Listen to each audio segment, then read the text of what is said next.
On se retrouve pour l'histoire d'histoire. Un nouveau livre pour vous aujourd'hui. On continue dans la collection du loup de Oriane Lallemand et d'Éléonore Thuillier avec le loup qui voulait être un super-héros. On est en position bien sûr pour écouter l'histoire.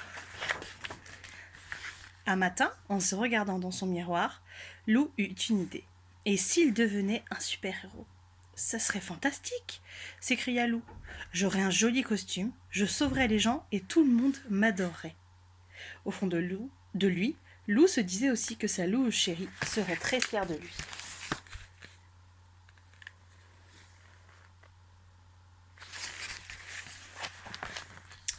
Pour devenir un super-héros, il faut un super nom.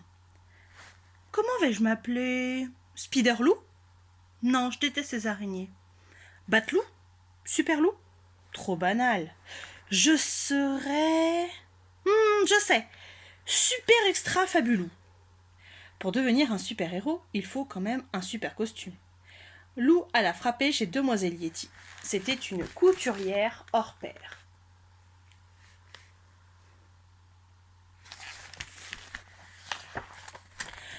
Bonjour Titi, la salua Lou. Peux-tu me fabriquer un costume de super-héros, s'il te plaît?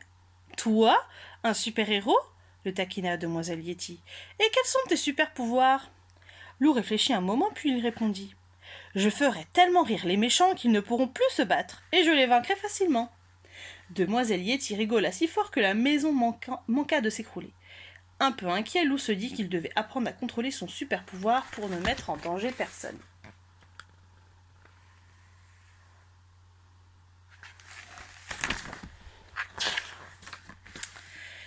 Tout en pleurant de rire, Demoiselle Yeti confectionna à Lou un costume super époustouflant, avec des ailes intégrées au cas où il aurait besoin de voler.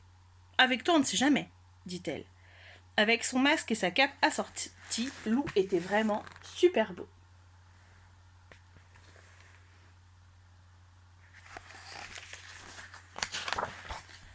Ainsi habillé, Lou partit se promener dans la forêt. Il avait hâte de voir l'effet qu'il ferait. Passé le premier virage, il se trouva nez à nez avec Gros Louis. « Salut Lou !» fit son ami. « C'est carnaval aujourd'hui ?»« Vous faites erreur, monsieur, » répondit Lou d'une voix grave. « Je m'appelle Super Extra Fabulou et je suis un super-héros. »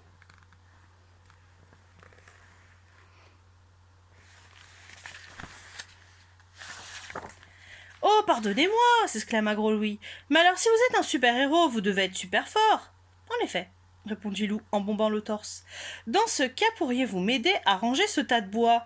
Je suis un peu faible, vous savez. » Lou trouva que Gros Louis exagérait, mais il accomplit cette première mission avec succès.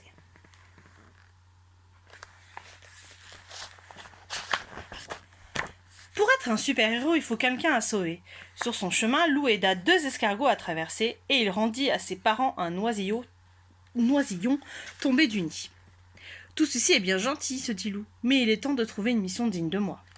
C'est à cet instant précis qu'il entendit des cris.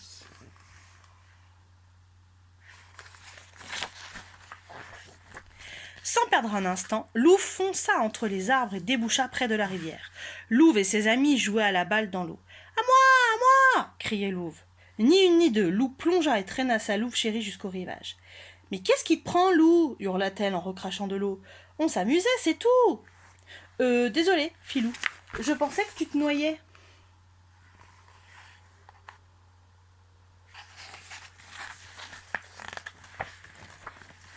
Mortifié, Lou s'éclipsa rapidement. Gloups, ce n'était pas comme ça que Lou allait être épaté.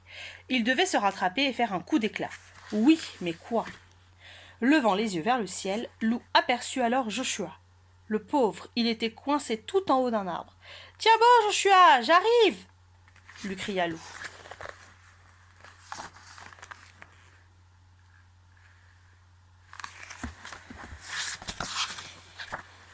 Lou s'élança à l'assaut de l'arbre, qui plia, et patatras! Les 2 amis basculèrent dans le vide. Lou réussit à déplier ses ailes, un peu trop tard malheureusement. « Mais qu'est-ce qui t'a pris, Lou ?» soupira Joshua. « À cause de toi, ma nouvelle paire de jumelles est cassée. »« Mais j'ai cru que tu étais en danger, je voulais te sauver, » expliqua Lou. « Je suis super extra fabulou. »« Super relou, tu veux dire ?» ronchonna Joshua.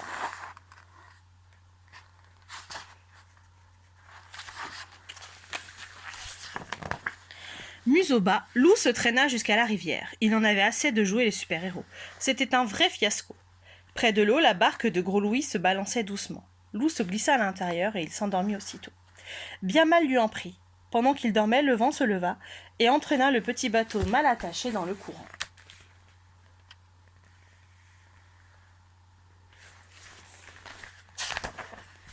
Lou fut réveillé en sursaut.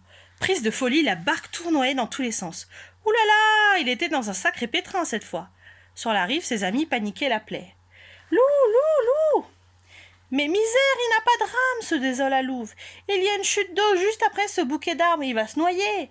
Il faut l'aider. »« Mais comment ?» fit Valentin, « il est bien trop loin. » Mais déjà Louve s'était élancé.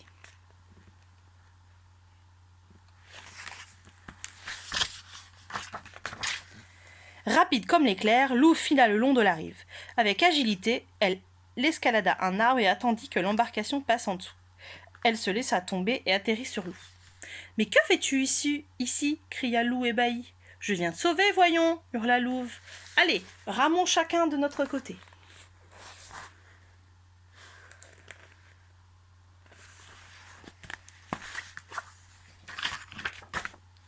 De toute la force de leurs pattes, les deux loups se mirent à ramer et peu à peu la barque se rapprocha de la rive.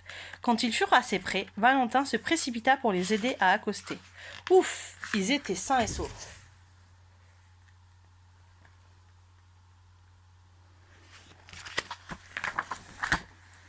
Tout penaud, Lou prit la patte de Louve. « Merci Louve, tu m'as sauvé, murmura-t-il. Mais moi qui voulais être ton super-héros, c'est raté. »« Tu es mon héros à moi, c'est déjà bien assez, répondit Louve. Et je t'aime comme tu es, avec tes défauts et toutes tes qualités. »